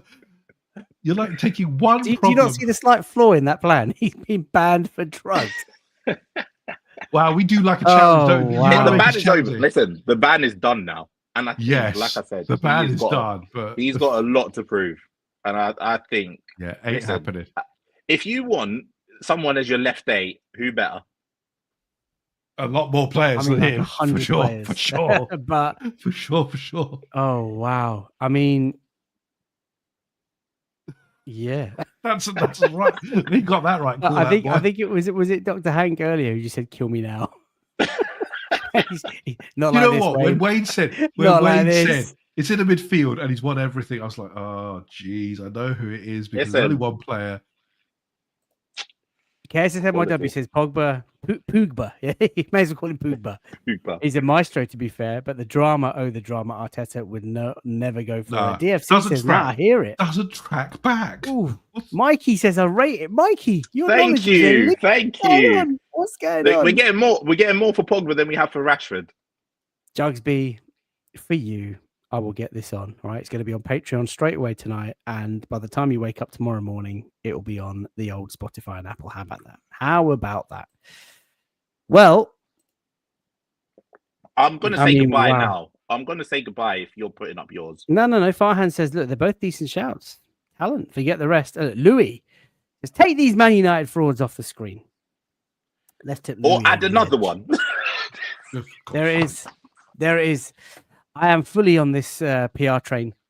Why have we all chosen Man United players? What is it about this club? I don't know, but that's an interesting. It is an interesting common denominator. Let me tell you that people are sleeping on this boy. No, they're not. They are. I'm telling you, he is 20 years old. There is no doubting his talent. His head is all over the place. He's had a very tough year at Manchester United. He's fallen out with the gaffer. By his own making as well. By whatever his own making. He is talented. You cannot turn your nose up at a kid who's so young, who's got so much raw talent. He's crap. And he is there. He is there. Some club is going to poach him for like 25, 30 million quid. He is going to fly. He's going to do another McTominay, and then in a year's time, I'll get all the apologies from everybody else. Says more about that league than it does about the player. I'm not having it. Vig says delete this. He's trash. Traz. I'm assuming, Viggs, you typed that when Wayne brought up Pogba. Probably. Jonathan K says, God forgive the panel tonight, for we have sinned. We have sinned massively. Garnacho is not better than Nelly. He's 20 years old. He could be. Anthony Garnacho. Alejandro Garnacho's ceiling, I think, is quite high. No, it isn't. And sometimes, I've said this before on one of the shows, sometimes you need to leave a toxic ex and go somewhere else, and you start seeing And the flowers bloom, and I think he should the do trees that. are green, and I think he should blue. leave. I think he should leave the toxic ex and leave the country at the same time. Don't come here. Don't come here, please. Enjoy Napoli. Ishmael says, FK, I can't unsee or unhear what has happened tonight. What do I do now? Louis says, Alejandro Gangrene. It goes on to say, we are not the rebound. Listen, there is no way, Donald, that Garnacho is going to go for anywhere near that much money. When someone like Ruben Amorim says, you better pray you find a new club, he's on his way out big time. And DJ D10 always rated your football knowledge, says Garnacho would be a star under Arteta. And that is where we're going to end it. So there's your unpopular signing. Sorry if I've made Ham vomit. Ham, are you still alive? Are you still there? Let us know how you're feeling, man. He's probably got indigestion. I do want to finish just on the Club World Cup, chaps. Flamengo destroying Chelsea. I don't even know what that means. I've not seen any. I've not seen a minute of any of the coverage. Are they? So what does that mean? They don't go through. They need to win. They need to win their last game. Remember when you was the Club World Cup's biggest cheerleader, FK? In theory, I like it. I question the qualification. I question the prize money, but I'm not going to lie, Wayne. I would love to see you. I mean, PSG lost tonight as well, didn't they? Yes, they I couldn't. I genuinely couldn't tell you. Yeah, so I mean, I don't think it's. People have been talking about this. The Champions League teams will just rise to the top. They might, but they're not having an easy ride at the minute. I mean, look, I would if Arsenal were in it. I'm not going to change my tune just because we're talking about it. I would absolutely love Arsenal to be in the FIFA World Club Cup. And if they were in it, I'd be staying up 2 a.m., 5 a.m., 10 a.m., whenever the games are, and watching it all and living it and breathing it all. No doubt in my mind, 1 minute.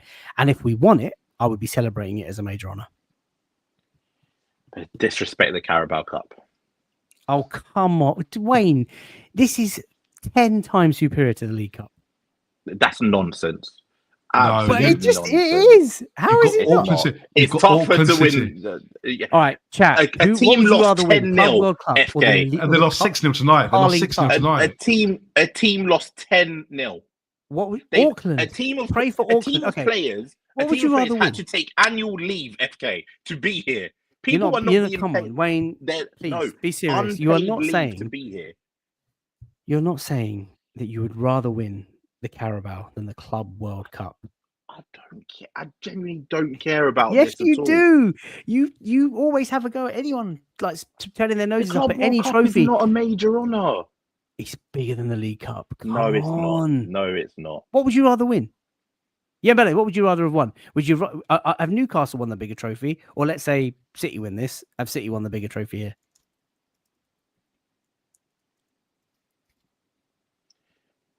Yem, hello. Earth calling Yem. He's gone. He's sickened by it. So disgusted by the Club World Cup. He cannot take it. He cannot. Louis says the Carabao Cup needs better branding. Yeah, to be fair, Carabao just doesn't do anything. I mean, just go back to. Do you know what? No, sorry. Louis made another chat here. I'd rather win the Emirates Cup. That's where it's at.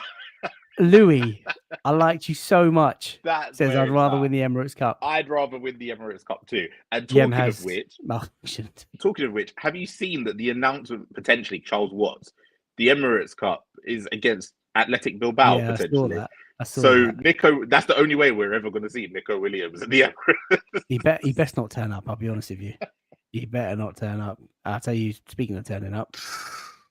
All right, Yembele. So the question to you, Yem, I don't know if you caught any of that. What would you rather win, the Club World Cup or the Carabao Tin Pot?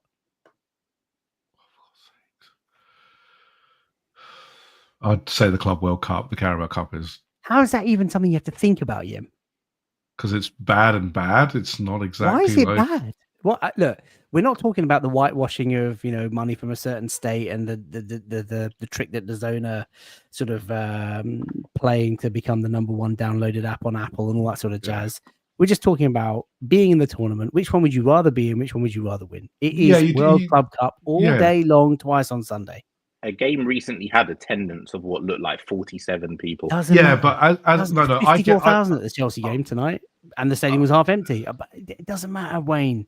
And they're playing these games on a Monday at 3:00 in the afternoon. Kids are at school. People have got work. That's why the stadium is interesting. Do you know what? If it was Arsenal playing, these other teams, you'd say it's interesting at least because you want to see. And that's because we support. That's because we support Arsenal.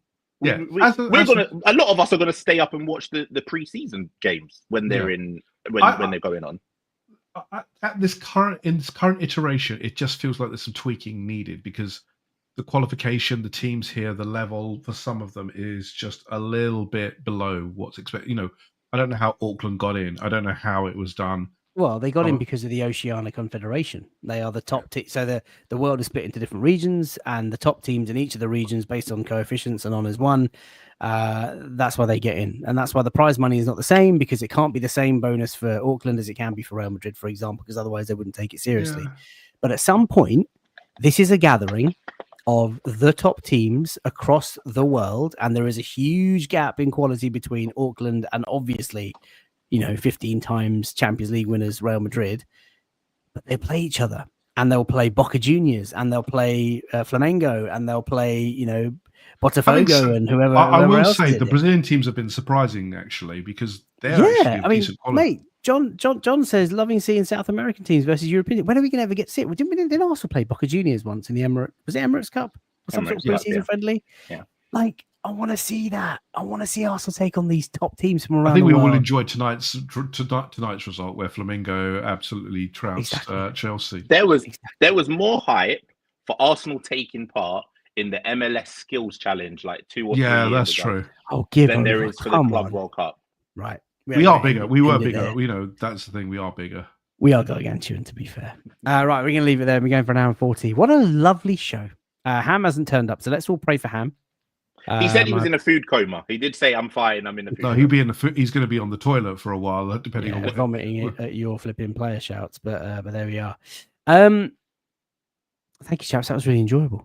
So listen, if anybody wants to follow either of these two bandits on socials, Wayne is available at WaynesWorld20 _ co-host of the excellent Can You Believe It podcast. Have you been podcasting during the break, Wayne? What's the schedule like over the summer? We're doing 1 a week at the minute, talking about whatever has happened. So next one we'll be talking about the fixtures, talking about the Zubimendi deal, and hopefully another deal or two in the pipeline. We also in this summer period, we like to do a Sporkle quiz or two.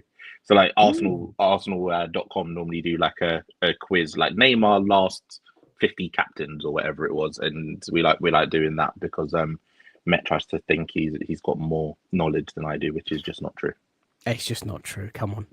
I've met him about 5 times, and I know that's definitely not true. And Yembele, of course, he's available at Verge59, Yamin Yamal. Also co-host of a podcast, Red Lines and Half Spaces. How's that all going, Yem? It's going good. Obviously, tomorrow morning, our latest another episode drops. Release. Very good. With a mystery guest. Apparently, I hear he's like the oracle of football knowledge. I mean, listen. Oracle bad takes is what my conclusion. No, come on. Yeah, you have to see it to believe. I'm going to try and put a clip up. I'm going to try and get the AI clip for this section particularly. That section particularly, I am going to try and AI the clip up because I just think it needs it. It definitely needs it. Well, enjoy it. By the way, I know Ham's in a food coma, but Yem, you and I recently have been talking about how Chinese just knocks us out. Like, it's great when you eat it. It's good, the excitement when you go and pick it up or when you order it, and then it comes and you unpack it all and you're dipping this into that and have a bit of sauce on this and a bit of rice with that, and you chow it down, and then your belly just feels MSG bloaty MSG. I'm praying for Ham because it's he's 20. He's almost. He's not had the MSG. He may not have it. See, we've built up like a lifelong sort of tolerance, immunity. Ham, you might be out for a few weeks. Ham, do please comment. Was very nice, to be fair. I'm definitely going to get another one next week. Calm it down. Calm it down, Ham. Go on, Ham. Yeah, don't let the MSG Let it hit. simmer. Let it simmer a little. Do you know what? Next week will be called Black Bean Sauce. I can't wait. I can't wait. Ham, listen. You've been the highlight of my show tonight. Really appreciate that. And thank you so much for everybody tuning in. Please do like the video, subscribe to the channel, all that sort of stuff. If you want more content, the Daily Grind is back tomorrow. That is, of course, your daily fix of Arsenal news and regular chat. And I am talking to Alice of Alice Talks Footy. Many of you will know her from her work for Manchester United. She does a lot of stuff on YouTube, has well over 100,000 subscribers. And we're going to talk about United's season, where it all kind of went wrong, what she's expecting this transfer window, and if Ruben Amorim can rebuild that disgrace of a club. We'll be speaking to other other club fans over the summer. We'll get Chelsea fans, might even have to do one with the old enemy. We'll get fans from Newcastle and also Manchester City to talk about their stuff. Always quite nice to just sort of, knock in and see what's going on elsewhere. So Alice Talks Footy, she will be my guest tomorrow. Vive Lad says, this was top tier entertainment. Cheers, guys. Thank you. Thanks for tuning in on a Friday night. You guys have got so many better things to do. It's warm. It's past midnight in the UK. Everyone needs to sleep and stay cool. But I really appreciate what it. What is you cool in school? Hey, you try. Look, look. He's been hosting a podcast for 1 week. His first one was 2 hours long because he couldn't get the words out properly. It wasn't busy. Do you know what? Your podcast has been on my feed for a week. I'm only 58 minutes in. Mate, that's because you can't. Your attention span is like 10 minutes. Honestly, DJ D10, thanks, guys. Thanks, Gwaze. Gwaze? That was Gwaze. This was a blast in a no-happening situation. Yeah, it is, Donald says, thank you, FK and Yemen Wayne. It's been awesome. Much love to you guys. Much love to you, Donald. Chaps, what are you doing over the weekend? 31 degrees tomorrow in London. Are you going to get outside and enjoy the sun, or are you going to hide in the shade and cry? I'm going to be in the garden. I'm cleaning the patio tomorrow, so that'll be interesting. I mean, you could literally clean the patio at any other day. Why you've got to do it on the day it's 31 degrees? Mind you, pressure jet, in the morning, pressure washer. In the morning. Yeah. Oh, that can be fun. Wayne, what are you doing over the weekend? I'm going to look for Paul Pogba and his agent. Oh, God. Ishmael says it's going to be 33. Is it going to be 33 in London? It's going to be 33 tomorrow, yeah. Are you kidding me? It is the longest day of the year tomorrow. The rain is coming, though. On Tuesday and Wednesday, apparently, the rain is coming. Can't wait for that. Yeah, Wednesday, Thursday, Friday. It's going to be 20 on Monday, isn't it? Go back to 20 on Mondays. So. Oh, I'll tell you what. 31 degrees feels like 34 tomorrow in Woodford. Mental, man. That's going to be hot. That's going to be hot. Ham, I'm cleaning my barbecue as well. On YouTube. Cool on, my son. So hang on, you're cleaning, you're pressure washing your patio and cleaning your external barbecue on the hottest day of the year. I've got to get it ready for. Do you know when you turn your barbecue on, Yem? You know that stuff that comes out of it? Heat, yeah. I don't think that's going to be a good combination, mate, when it's 33 degrees. Mate, it will be when I'm cooking some steaks and burgers and some sausages. Well, call me around in it, mate. I'll see there see you there, sunshine. I'll be able to smell the fumes coming over to this neck of the woods. Right, we'll leave it there. Look after yourselves. Take care. Have a good weekend. Stay cool. If you can, get yourself some ice cream, not some hazelnut chocolate biscotti, and enjoy it. All right, we'll see you tomorrow for the Daily Grind, and we'll be back in the morning. Bye for now.